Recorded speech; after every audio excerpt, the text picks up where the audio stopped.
Hello सभी दोस्तों को नमस्कार। मैं प्रमोद कुमार आज फिर आप लोगों के साथ एक नया टॉपिक डिस्कस करने जा रहा हूं, जो आने वाली सभी परीक्षाओं के लिए बहुत ही महत्वपूर्ण है। World WMO world meteorological organisation report अभी हाल ही में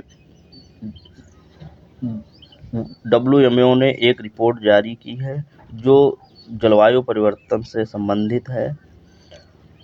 तो इसके बारे में हम आप लोगों को बताने जा रहे हैं।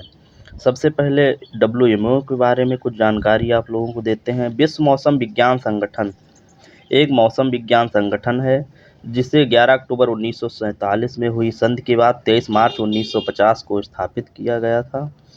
इसका मुख्यालय जेनेवा स्विट्जरलैंड में है। इसके 193 देश सदस्य हैं। ये मौसम संबंधित डेटा और अनुसंधान पर काम करता है। विश्व मौसम विज्ञान संगठन द्वारा जारी एक अस्थायी रिपोर्ट में कहा गया है कि पिछले 7 साल रिकॉर्ड पर सबसे गर्म वर्ष रहे हैं, जो अभी से पिछले 2013 के बाद अब तक 2021 तक ये 7 साल इस सभ्यता के सबसे गर्म वर्ष माने गए हैं। 2013 के बाद से वैश्विक समुद्र स्तर में तेजी आई है, जो 2021 में एक नई ऊंचाई पर पहुंच गया है। रिपोर्ट में समुद्र के पानी के गर्म होने के लिए रिकॉर्ड समुद्र के स्तर में वृद्धि को जिम्मेदार ठहराया गया है। रिपोर्ट में कहा गया है कि हमारी आंखों के सामने हमारी धरती कैसे बदल रही है। समुद्र की गहराई से लेकर पहाड़ की चोटी तक ग्लेशियरों के पिघलने से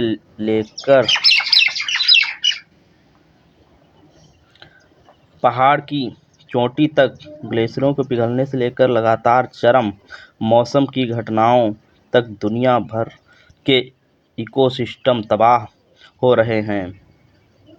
एंटोनियो गुटेरेस ने कहा कि लोगों को इस धरती के लिए कड़े कदम उठाने की ज़रूरत है। अगर हम सभी व्यक्ति अपनी धरती को बचाने के लिए कड़े कदम नहीं उठाएंगे तो आने वाले समय में जलवायु परिवर्तन से इतनी भयानक तबाहियां होंगी जिससे कि हम लोगों के सामने बड़ी समस्याएं उत्पन्न हो सकती हैं।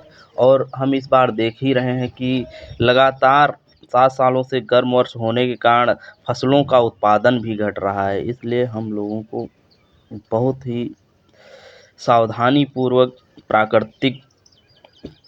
जो प्रकृति को हानि पहुंचाती हैं उन सब चीज़ों का बहुत ही सटीकता से प्रयोग करना चाहिए। रिपोर्ट में कहा गया है कि ग्रीनलैंड में बर्फबारी के बजाय बारिश हुई। कनाडा के ग्लेशियरों को तेज़ी से पिघलने का सामना करना पड़ रहा है। जैसा कि रिपोर्ट में बताया गया है, देख लीजिए, बहुत ही भयानक स्थिति है। तो जैसा कि सभी दोस्तों को पता है कि मैं पिछले वीडियो से एक क्वेश्चन डिस्कस करता हूं जिसका सही जवाब आपको कमेंट बॉक्स में बताना रहता है। तो आज का प्रश्न है, खेती की कौन सी विधि कोई हानिकारक प्रभाव नहीं छोड़ती? उस खेती की विधि का नाम बताइए। ये एकदम नई खेती की विधि है जो कोई हानिकारक प्रभाव नहीं छोड़ती और एफएओ के जो स्टैंडर्ड हैं एग्रीकल्चर में वो बहुत ही खरे मानकों पर उतरती है। इस खेती को किसान अपनाकर विदेशों में अपना माल एक्सपोर्ट कर सकते हैं और अधिक लाभ कमा सकते हैं और अपना जीवन भी बेहतर कर सकते हैं। स्वास्थ्य भी अच्छा रहेगा। बहुत बहुत धन्यवाद।